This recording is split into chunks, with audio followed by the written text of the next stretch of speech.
श्रीमद् भगवत गीता अध्याय क्रमांक 1 श्लोक क्रमांक 15। पांचजन्यं ऋषिकेशो देवदत्तं धनञ्जयः पौण्ड्रं दद्मौ महाशंक भीमकर्मावृकोदरः।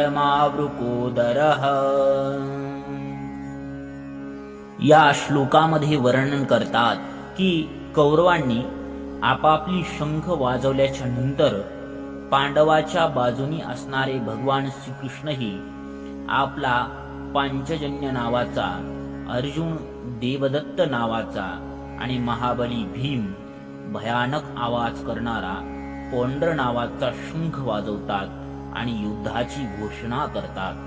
जय श्रीकृष्ण।